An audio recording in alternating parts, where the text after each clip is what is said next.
Luego de unos días de descanso, retomamos el programa Jardín de Libros. En esta oportunidad tenemos la presencia del argentino Lucio Aquilanti, quien es un apasionado de los libros y un apasionado especialmente de los libros de Julio Cortázar. Él ha preparado un interesante libro que recoge la bibliografía del autor de Rayuela, y con él conversaremos en breve. Y luego tendremos nuestra clásica sección de recomendaciones de libros con algunas novedades y algunas sorpresas para ustedes.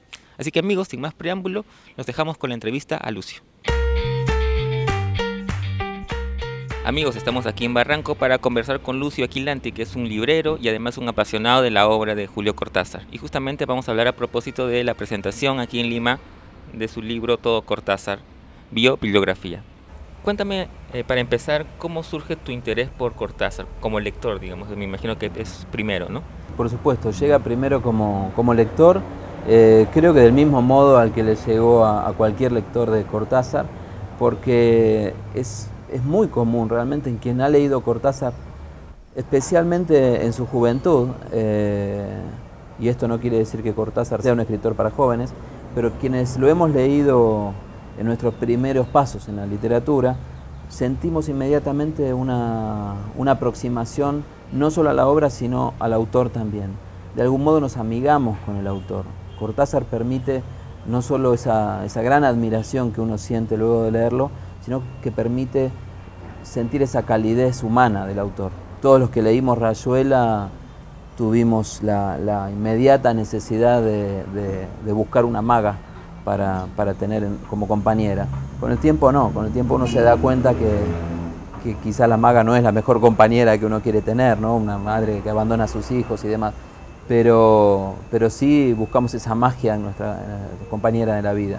Esa magia que tiene Cortázar no solo en los personajes, sino en la literatura y en la forma de escribir, es la que a cualquier persona con ideales, con entusiasmo, que cree un poco en el misterio de la vida y en esa hiperrealidad que existe y que, como dice Cortázar, está, pero uno no la ve en el trajín diario, creo que es lo que hace que a uno enseguida lo atrape este autor. Soy admirador de otros autores profundamente y quizá los admire mucho más que a Cortázar, pero uno no se hace tan amigo de esos autores, ¿no? Autores como Borges o como quien estoy estudiando ahora, Antonio de Benedetto. Rulfo, por ejemplo, es un autor que yo quiero también, pero que no le llego a tener ese afecto que uno enseguida siente con esa empatía, ¿no? con Julio Cortázar. Que creo que él trabajó un poco para eso, hay que ser sincero, yo creo que hubo cierto defectismo cuando él vio que esto funcionaba, ¿sí? No digo que haya deshonestidad en su actitud, pero cuando vio que esto funcionaba, esta ida de vuelta entre el lector y él, entre la obra y el lector más que él, creo que ahondó ahí. Y no tiene nada de malo, creo que todos los autores lo hacen, ¿no? Pero realmente hay un efecto, y que ese efecto produce una causa, que es este cariño. Julio hablaba de esa poesía sobre el Che Guevara, y él dice, yo tuve un hermano, él no me conoció, pero yo tuve un hermano. Él estaba en la selva con una ametralladora, yo estaba con mi máquina de escribir, pero yo tuve un hermano. Él no me conoció, yo tuve un hermano. Lo mismo pasa con Julio. Él no me conoció ni yo lo conocí a él, pero yo tuve un amigo en Julio. ¿Y cómo empieza tu pasión por buscar sus libros? ¿Cuál es el punto de partida? El punto de partida es primero el amor que me inculcó mi padre por los libros. Viví en una casa rodeada de libros antiguos, mis hermanos y mi madre y mi padre mucho más lectores que yo en ese momento, y esa pasión, cuando yo era muy chico, mi papá me pidió que lo ayude a catalogar una biblioteca de libros muy antiguos, de relatos de viajeros y cronistas a la Patagonia, libros del siglo XVIII, XVII. Y yo vi como mi papá olía los libros y tocaba los libros y cómo los manipulaba con amor, no con reverencia ni considerando el libro como un objeto sagrado, que yo creo que no lo es en absoluto. No es más que un utilitario, un vehículo de ideas, pero cuando el libro es bello, hay más, hay una sensorialidad, hay una sensualidad frente al papel, frente al crujir de la hoja, al olor de la tinta, la textura de las tapas. Ese amor por el libro me lo transmitió mi papá.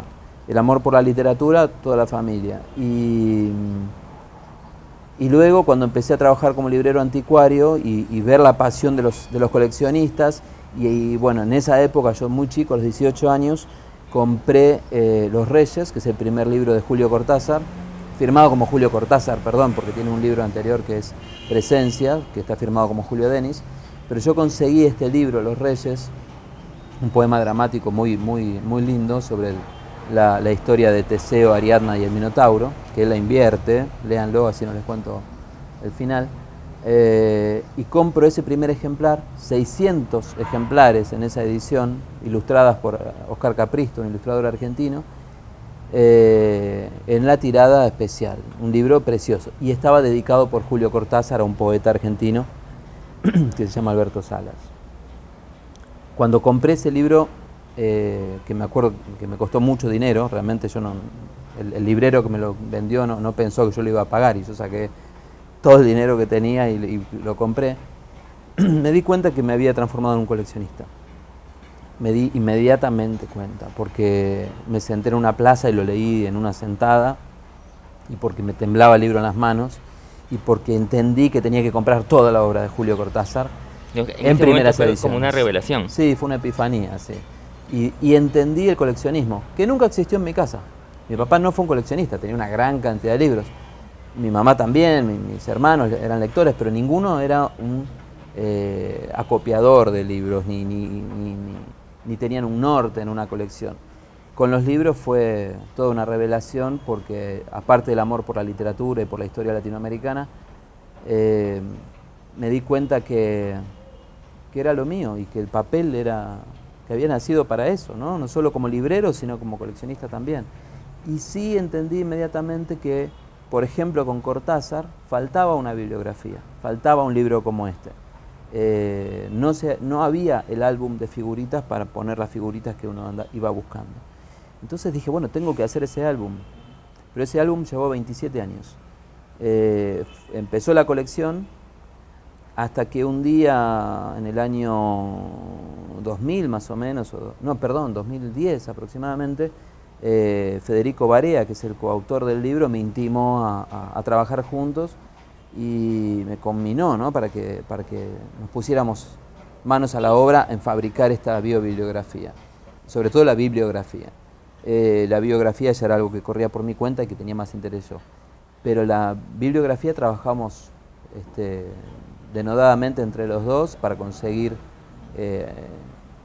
especialmente, digamos, saber cómo publicarlo. Entonces hicimos una bibliografía que se divide en la obra, en el corpus principal de él, pero también todos los libros que él hizo en colaboración con artistas plásticos, con políticos, todas las traducciones que él hizo, que son infinitas. Ustedes recordarán la de Edgar Allan Poe, la de Mujercitas, bueno, infinidad de traducciones. Esos catálogos de arte, pequeños catálogos que tienen 2 páginas y contienen un texto de él. Ediciones que él hizo en su casa con un mimeógrafo, que es una cosa muy desconocida. Primeras ediciones, no mecanoscritos, como yo pensé. Yo tenía algunos mecanoscritos y decía, bueno, es un original de Cortázar, con correcciones a mano. Pero no, luego me enteré por el propio Cortázar, que él lo escribe en un capítulo del libro Salvo el Crepúsculo, aclara que esas ediciones las hacía con un mimeógrafo imprimiéndolas. Y la primera edición que hice, entonces me di cuenta que eso que yo tenía eran primeras ediciones inhallables, y pasaron a ser piezas fundamentales de la colección, ¿no? Más allá digamos, de esas piezas que mencionas ahora, en tu colección me imagino que debe haber momentos de que has encontrado libros o que han sido difíciles, o que de repente los has encontrado en lugares impensados. Anécdotas de ese tipo debes tener varias. Por ejemplo, un viejo amigo de Cortázar que vive en Colonia, Ricardo Bada, me obsequió una pieza que, a ver, no es que sea tan importante, pero sí es absolutamente desconocida, que es una primera edición que se hizo en el año 72 de Adiós Robinson, que es una pequeña obra de teatro radiofónica, ¿no?, que se la pidió Ricardo Bada, se la pide para la Deutsche Welle. Y Julio la hace, se las envía, y la Deutsche Welle publica unos pocos ejemplares para las distintas sucursales de la radio, para que lo puedan leer en las radios. Yo tengo un ejemplar de esos, el resto se han tirado, se han perdido, yo no creo que exista otro. El que tenía Ricardo Bada me lo mandó de obsequio a mí. Es un gesto inolvidable. Ahora, no estoy hablando de valor, estoy hablando de lo que significa esa pieza. Que no solo es la primera edición de la obra, que luego se publica 10 años después, sino que contiene una página, una primera página, una introducción, que no está en la otra edición. Entonces es algo totalmente inhallable. Ese tipo de piezas, o esta que decía de estos descubrimientos, como estas cosas hechas a mimeógrafo por el propio Cortázar en su departamentito de París, son piezas que uno no se puede olvidar. Y otras no me puedo olvidar por las fortunas que tuve que pagar y todas las cosas que no pude comprar debido a eso, ¿no? Me acuerdo de algunos momentos feos, un poco quizá patológicos en el coleccionismo, como por ejemplo no poder dormir antes de un remate, porque se iba a rematar tal libro y yo tenía que estar ahí primero. La obsesión por tenerlo, ¿no? Exacto, que realmente es un sentimiento que no es agradable. Yo pienso que el coleccionismo tiene que estar siempre, siempre, siempre, siempre relacionado con el placer. Tú has hablado de tu apasionamiento por los libros. Estamos en una época donde se habla mucho del libro digital, de este paso del libro físico, como lo conocemos, a libro digital. ¿Cómo tú ves este trance?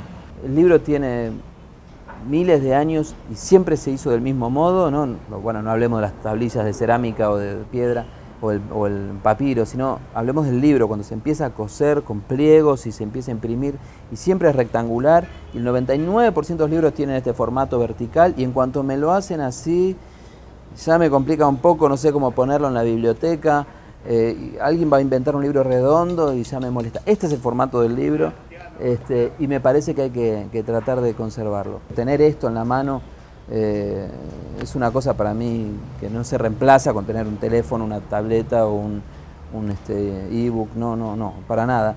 Y creo que cuando uno tiene el peso y la sensación y la tapa, no se olvida lo que hay adentro. Es distinto, es como pasa con el MP3 o con un CD, respecto de un CD, o el MP3 respecto de un vinilo. Uno ve el vinilo o ve el CD que tiene una tapa, que tiene un arte, que tiene un orden de temas, que se sentaron los integrantes de esa banda, no sé, de David Bowie hace un disco y uno dice, bueno, esta foto de David Bowie corresponde a tal etapa de su vida. Entonces uno escucha ese tema y sabe que es de ese disco. Cuando uno lo lee suelto en un PDF, todo el resto de la información se pierde. ¿Quién hizo el arte del disco? ¿Quién imprimió el libro? ¿Quién fue el editor? ¿Quién fue el corrector? ¿Quién fue el traductor? ¿En qué año se hizo? El libro yo lo leo entero y a veces empiezo incluso por el colofón. Hay colofones magníficos, muy bien escritos incluso. El pie de imprenta, ¿en qué ciudad? ¿Por qué Cortázar publicó primero en Holanda, en holandés, una obra? ¿Por qué publicó en Italia, en italiano, una primera edición de su obra? No las traducciones, como primera edición. Todo eso me habla mucho, ¿no? Con el PDF, con el libro digital, toda esa información, toda esa riqueza de información se pierde. Y por otro lado, volviendo a la sensorialidad, hay una anécdota que suelo repetir porque me parece muy esclarecedora. Una clienta en mi librería, hablando de esto mismo y hablando de lo que significa, por ejemplo, sentarse frente al mar con un libro, que no se le acaba la batería, ¿sí? O dormirse la siesta con el libro en el pecho, no es lo mismo que con un teléfono. Esta clienta me dijo, sí, es verdad, me dice, existe el sexo telefónico, yo prefiero el del otro. Y yo creo que es un buen ejemplo, es muy gráfico, muy divertido, pero es cierto, yo sigo prefiriendo esto. Hay una editorial que yo quiero mucho en Argentina que se llama Eudeva, una gran editorial argentina, universitaria, que ahora publicó un e-reader, un lector. No lo publicó, lo creó, digamos, y está comercializando una tableta, ¿no?, para leer los libros. Y dice, todos tus libros en un solo lugar. Ese es el eslogan. Sí, en mi casa. No en mi mano. ¿Para qué quiero tener todos los libros en la mano si los voy a leer de a uno? Todos mis libros están en mi casa, en mi biblioteca. Y lo comparto con mis amigos y qué sé yo. Y veo las tapas y me gusta tenerlos y me acompañan. ¿Cuánto lugar ocupan? Prefiero tenerlos en mi casa. Es cierto que mudarlos es más difícil, pero es mejor. Amigos, las recomendaciones de libros de esta semana vienen desde Huánuco gracias a el amigo Valentín Sánchez Daza, que nos ha hecho un envío de libros que nos muestran la producción literaria de esa zona del país. Entre ellos tenemos el libro Ajuste de cuentos, ficciones autobiográficas de Mario Malpartida, es un conjunto de relatos de este autor huanuqueño. También tenemos al conocido acá en Lima, Samuel Kardich, con 3 historias de amor, que es un conjunto de 3 relatos. Asimismo nos ha llegado Bajo la sombra del limonero y otras historias de Andrés Cloud, también es un conjunto de relatos. Otro libro interesante es 12 cuentos en letra muerta, es una antología de relatos preparada por Abel Valentín, Jorge Farid Gavino y David González, que hace alusión a la revista homónima. Y luego tenemos la novela de Ginés Vega, Nuestra Señora de los Discos Rotos y el Ayaguá Estéreo. Eso es todo, amigos. No se olviden de escribirnos a nuestro correo electrónico que aparece aquí, además de suscribirse a nuestro canal en YouTube y de agregarnos a nuestro fanpage en el Facebook buscándonos como Jardín de Libros y además en el Twitter como @jardinlibros. Con ustedes será hasta la próxima semana.